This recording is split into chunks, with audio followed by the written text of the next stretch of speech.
Howdy YouTube, and welcome to another episode of the Gunman. So today we're going to be smashing a couple of coats of clear down on this Nissan Z Nismo bonnet. What a beautiful car we have here. So that's the main reason I decided to do a video on this, because it is a wicked car. But unfortunately I actually didn't get an end video. I should have. I don't know, sometimes it's just so busy I forgot to get that the ending, but no worries at all. I think we've got enough footage here that you should be happy enough. So spray gun I'm using is the good old DeVilbiss Pro Light TE20 1.3. The yeah, absolute beast. I'd say still, like, if I had to choose one gun that was the best on the market, I'd probably say this one, like, when all things are considered, right? So if you take into account price, quality, the finishes, and like I say in a previous video, it's probably the best all-rounder gun, right?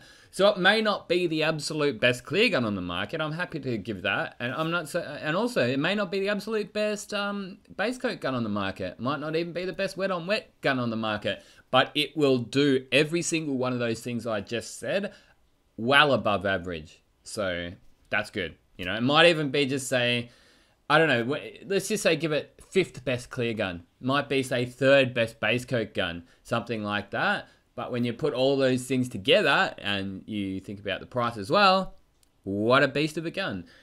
But yeah, like, because of what I just said, it may not be the absolute best. I actually find myself not using the Pro Light anywhere near as much as what I used to.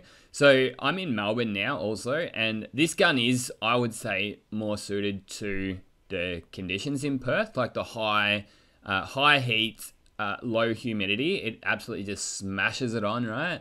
And as far as base coat goes, I'd probably say more suited to solvent base, right? Now, it definitely can spray waterborne really well. I found it actually better for the standoff. So I used to go with the TE10, sorry. TE10 1.3 most of the year with the Stando Blue.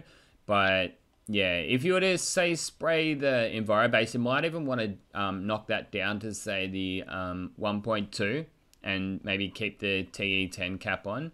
But yeah, basically these days with base coat, I've just been defaulting to the DV1 base coat gun for EnviroBase, and it's absolute beast. So, but like I say before, actually, I do prefer this gun over the DV1 base for Stando Blue. So say whatever you will of that, but I actually find that the slightly smaller fan works better with the Stando Blue. And like I say in other videos, this is just all I can say is what works for me, and like that's my personal preference.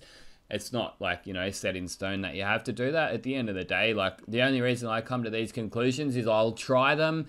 I'll try each gun, I'll try each setting, and I'll say, well, that seemed to work better.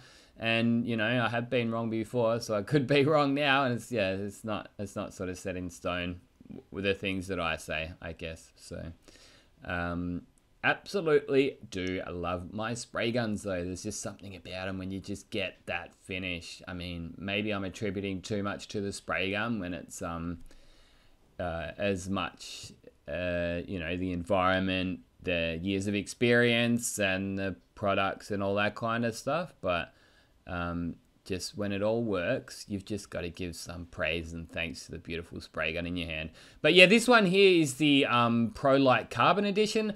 I would say it's probably one of the more lame special editions. Not throwing any shade on your DeVilbiss. Absolutely love your work, always have. And I would absolutely love, come on guys, make another Gunman edition. Like, come on. How many guns have I sold? How many guns have you sold off the back of my reviews, and you can't even do another Gunman edition? Come on guys, seriously.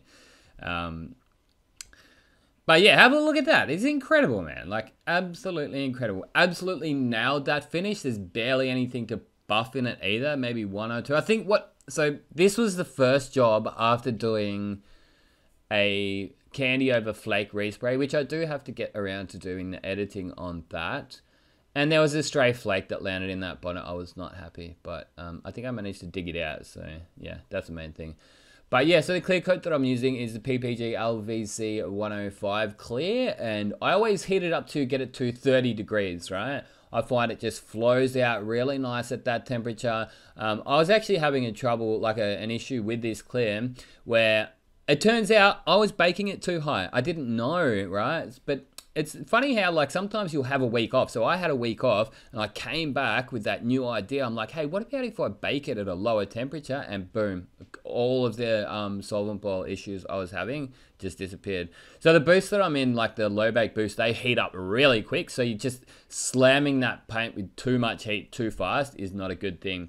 So yeah, like depending on the boost that you're using, like, one of the boosts I used to work in over there in Perth, it would straight up take 20 minutes to get to temperature, and I'm not exaggerating. Like, it would get there, but it'd take 20 minutes. So giving it a, you know, hitting it at 70 degrees for half an hour would be totally fine. But the booth that I'm in now, bang, I mean less than a minute, it's straight up to temperature. So what I've found these days with 105 clear, even lower for longer is better.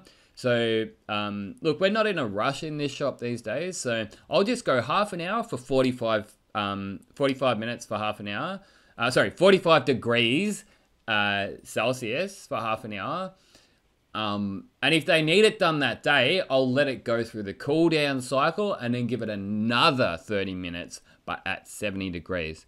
Anyway, a bit of a shorter video there for you guys. I don't know, like I've just been rambling on. I haven't been doing videos like this for ages, so I just felt like getting behind the computer and doing another video. So look, I was getting burnt out there for a while, right? I needed some extra time off, and I took one day off work. I told them it's stress leave, and it was. I was overstressed, I was overworked, and when they just started picking on some of my work, that was the last straw. It just sent me off, right?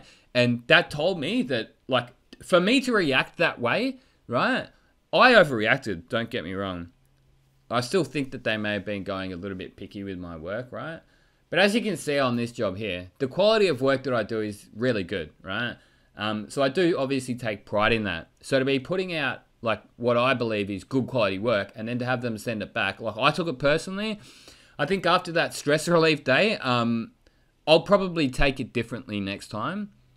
So I just wanted to quickly talk on that. Do you guys ever get, you know, overstressed from work? Do you ever get like a little bit burnt out? And I think all the work I had at work was actually stopping me from continuing with this YouTube channel. So you may have noticed that I'd stopped uploading as much, but I feel like all I needed was that one day, right? And I feel re-energized. Who knows how it's going to go in the future? I'm not making any promises, but I'd love to get back to 1, 2, even 3 videos a week. We will see how we go, guys. I do love this channel. I don't want to let it die, but for a point in time there, I just needed a break.